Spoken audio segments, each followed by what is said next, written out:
We have a full day of canning, dehydrating, and freezing going on today.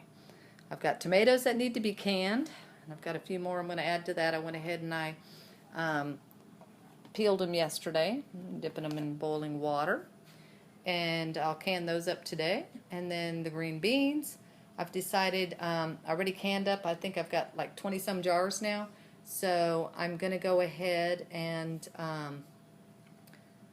dehydrate these. I'm going to blanch them and dehydrate them, and then I can use them for soups and stews, and it's so easy to store them. So the Excalibur will get some work while the canner is going today. And then the corn, I've gotten enough now that it's ready. I'm going to go ahead and I'm going to blanch those real quick, and then I will dry them, flat freeze them, and then store them. And I may put them into vacuum sealed bags. I'm not sure how I'm going to do that yet. Might just throw them into freezer bags. Anyway, so we'll see how that all works, but blessed with a wonderful harvest so far this year. Cucumbers are definitely doing well. I've got probably 30 jars or more of pickles already, and we've been eating cucumbers and cucumber salad every day. And if you'll look, I know it's kind of dark in here, but you have these that keep finding one that I missed up underneath, and then you've got a huge yellow cucumber. But other than that, we've got some nice ones. So these big ones I've been using for salads and stuff and sharing with friends, and then the ones this size I've been using to make pickles with. So it's kind of dark. I've been using to make the pickles with and stuff, the bigger dills, and slicing them into. And then the tomatoes are just coming on left and right. So happy. Wonderful, wonderful, wonderful. But what's really surprising this year is, let me show you. I know I've shown you several times the trees in the back with the pears. Well, these are the pears so far, and this doesn't even scratch the surface of what is coming on those two little dwarf, or not what's coming on those two little dwarf trees, what is on those two little dwarf trees. We've had some decent harvests before, and I've jarred, 40, 50 jars of pears before in the past. But right now, like I said, this doesn't even scratch the surface. I have no place to even put the pears. So this weekend we are going to go ahead and see how many more we can harvest. Some of them are not quite ripe, but the rest of these are. They're ready to go, and I put them in here for a couple of weeks, and then I take them out put them on the counter and let them get soft. But I'm not sure if that's the correct way to do it, the way that I heard to do it a long time ago, and that's kind of the way I've been doing it. So, and then of course in here we've got more cucumbers, and more cucumbers. So I've got a friend that likes cucumbers, so she's agreed to take some off my hand. All right. Anyway, I will show you here and there what we're doing. Not going to show you all the processes because they're out there already on YouTube, and it just gets, so much of the same thing. So it gets to be so much of the same thing that, there's already good videos out there. So basically, I'm just sharing with you kind of what we're doing here on the homestead. I guess like a homestead update more than the actual processes. However, if there is a process on anything that you would like to see me do, if it's canning tomatoes or dehydrating, and like I said, I'll take you and I'll show you glimpses, and if you want more information on it and you ask me to do a specific video, I will definitely do that, because I want to share what I do know, because so many people have shared with me and have made the learning experience so wonderful for me, and I've learned so much over the years on homesteading that I would not have been able to do if it wasn't for some of those wonderful people on YouTube. So again, if there is something that you would like to see a full process on that I'm doing today, or that you've seen me do a little bit of in the past, you just tell me and I'll do a whole video on it. All right, I'll see you in a bit. Okay, tomatoes are hot. My jars are ready. And the jars were clean, and I put them in the water, and I'll let them, it says to let them simmer for 5 minutes. I like to bring it just up to a boil, but they're already cleaned and sanitized, but just to be safe. Anyway, Or I'll put them in the oven for 20 minutes on 200, but when I'm doing water canning, it's just easier this way. So that's about ready to go. That's about ready to go.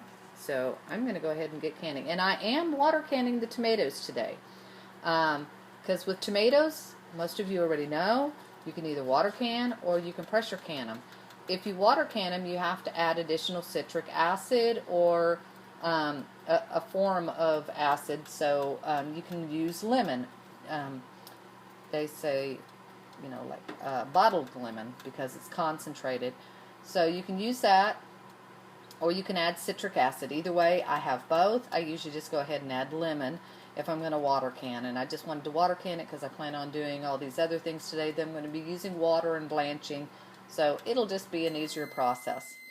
And because I'm water canning, I have to do them pints 40 minutes and quarts 45 minutes. So we'll move on with this, and then I'll start the green beans here shortly. There we go. First jar. Yep. And I need to turn this down. We don't want it boiling more than 5 minutes. We don't want my tomatoes all soggy. So off we go to more. And there we have it, a full canner. Well, not a full canner, but 7 jars of tomatoes. And I tell you what, you'll find out if you've never canned tomatoes before. The first time you can tomatoes, you'll have a whole new respect for how many tomatoes go into a single jar of tomatoes. Anyway, I'm going to process this for 40 minutes now because I did all pint jars. Got to get it up to temp, and I'll start the green beans. Okay, so while the tomatoes are starting their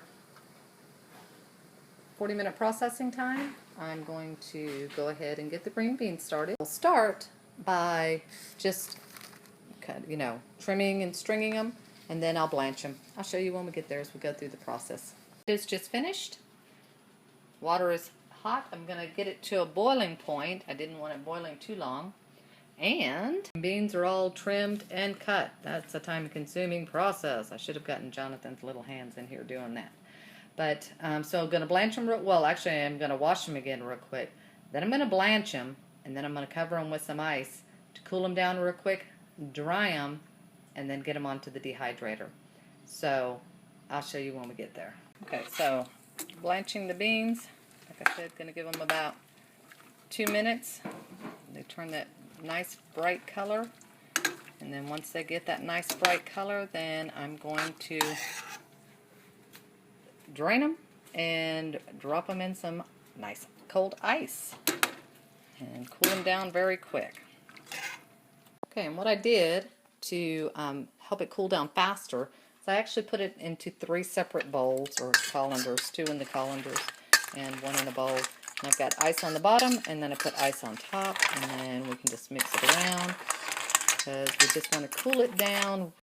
Look at how beautiful bright green they stay when you blanch them quickly and then drop that ice over them. I mean, it just keeps that brilliant green, and then you don't get that dull looking food when you dehydrate it. And the ice will not go to waste. The ice, I saved what was left, and it'll be put into plants and into the dog's water and stuff like that. So not even the ice will be wasted here on this homestead. Alright, I'm took the first batch of blanched beans, and I spread them on this towel, as you'll see. And then I'm going to take another clean, and make sure you want a clean towel, of course. I mean, I know this is like preaching to the choir, right? But you want a clean towel, and then I'm going to pat them dry. Then I'm going to put them on the dehydrator screen. Okay, so we have, I think we got 4 trays. 4 nice trays of green beans, and when they're dehydrated, you know, they'll probably fit into one little bitty jar. That is so great. Just have to keep in mind how many green beans it is when you go to throw them into something and rehydrate them.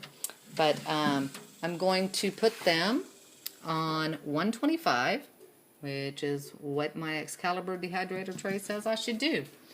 Get the little front put on there and get this started. And corn is next. So now we're moving on to the corn. Jonathan is shucking some corn.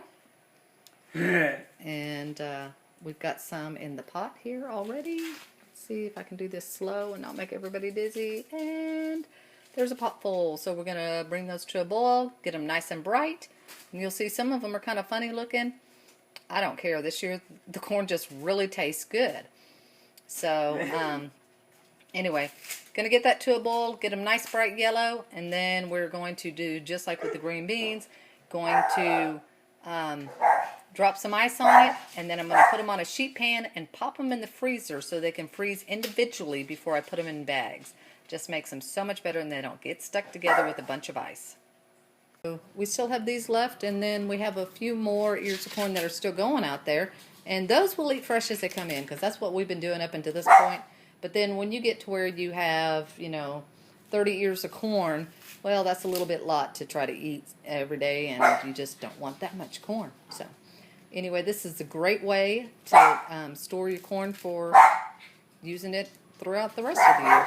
Okay, so I've got it sitting on the ice. I'm going to put some more on top, cool it down real quick.